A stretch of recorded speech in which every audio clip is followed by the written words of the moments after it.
બનાસકાંઠા જિલ્લાનો વડગામ તાલુકો લાંબા સમયથી પાણીની સમસ્યાનો સામનો કરી રહ્યો છે। અહીં પાણીના તળ ઊંડા ઉતર્યા છે અને સિંચાઈ માટેની કોઈ ચોક્કસ યોજના ન હોવાના કારણે ખેડૂતો મુશ્કેલીમાં મુકાયા છે। ત્યારે હવે વડગામ તાલુકા માટે જળ સંચયના કામો જ એકમાત્ર વિકલ્પ બની રહ્યા છે।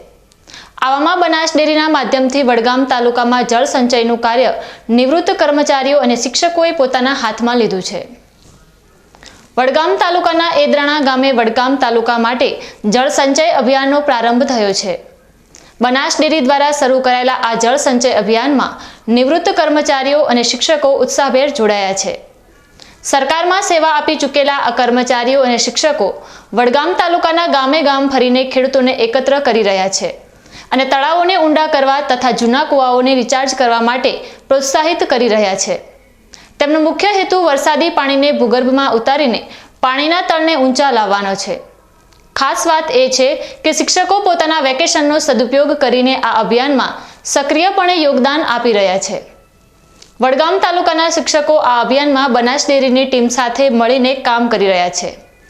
આમ વડગામ તાલુકામાં સિંચાઈના પાણીનો જે મુખ્ય પ્રશ્ન છે તેના નિરાકરણ માટે હવે નિવૃત્ત કર્મચારીઓ અને શિક્ષકોએ સમગ્ર જળ સંચય અભિયાનની જવાબદારી ઉપાડી લીધી છે। અમારા ગામની અંદર આજે જળ સંચયનો અભિયાન પૈકીનો જે કાર્યક્રમ કરવામાં આવ્યો એની અંદર ખૂબ જ ઉત્સાહથી ગામના લગભગ મોટાભાગના ખેડૂતો અત્રે આ જળ સંચય કાર્યક્રમમાં ઉપસ્થિત રહ્યા છે। અહીંથી જળ સંચય બાબતે બનાસ ડેરી દ્વારા જે ટીમ આવેલી એ ટીમના નિષ્ણાતો દ્વારા અને ખાસ કરીને અમારા ભાઈ શ્રી કેશરભાઈ વાયડા દ્વારા જળ સંચય અંગે જે માર્ગદર્શન આપવામાં આવ્યું એનાથી ખેડૂતો ખૂબ ઉત્સાહિત છે અને એના ભાગરૂપે આજે અમારા ડિરેક્ટર શ્રી દિનેશભાઈના વરદ હસ્તે અમે એક શોષ કૂવાનું આજે એમના વરદ હસ્તે ખાતમુહૂર્ત કરી અને આ જળ સંચય અભિયાનનો અમારા ગામમાં પ્રારંભ કરી રહ્યા છીએ।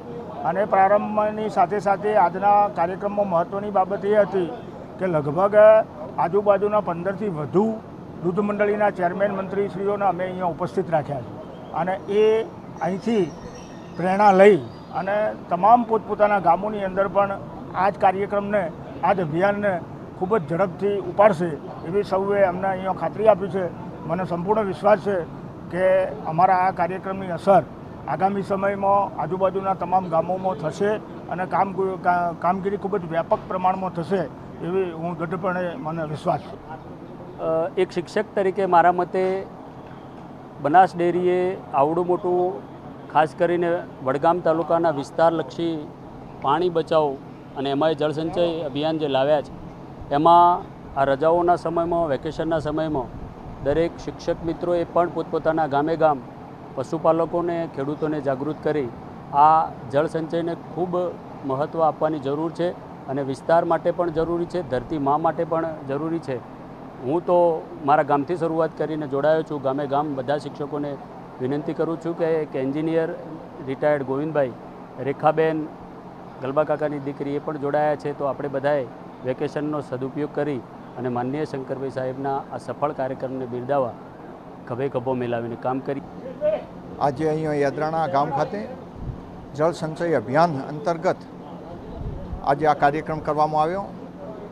શોષ કૂવા અને પડતર જે કૂવા અને પડતર જે બોર છે એમાં ચોમાસાનું પાણી રિચાર્જ થાય એ અનુસંધાને આ દેશના વડાપ્રધાન આદરણીય મોદી સાહેબ નરેન્દ્રભાઈ મોદી સાહેબ તથા રાજ્યના મુખ્યમંત્રી ભૂપેન્દ્ર પટેલ સાહેબ ખૂબ ચિંતિત છે।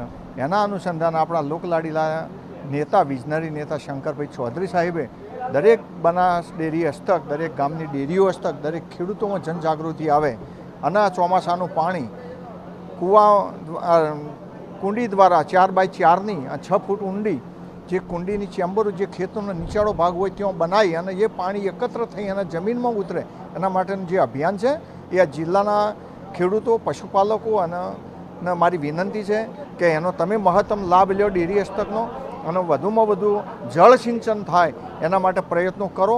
એ જ આવનારા સમયની માંગ છે। અસ્તુ ભારત માતા કી જય। કેશરભાઈ વાયડા, પૂર્વ બનાસ બેંક ડિરેક્ટર, પૂર્વ જિલ્લા ભાજપ મંત્રી। વડગામ તાલુકામાં શરૂ થયેલું આ જળ સંચય અભિયાન ખરેખર એક પ્રેરણાદાયી પહેલ છે, જેમાં નિવૃત્ત લોકો અને શિક્ષકોએ સક્રિયપણે ભાગ ભજીને સમાજને નવી દિશા બતાવી છે।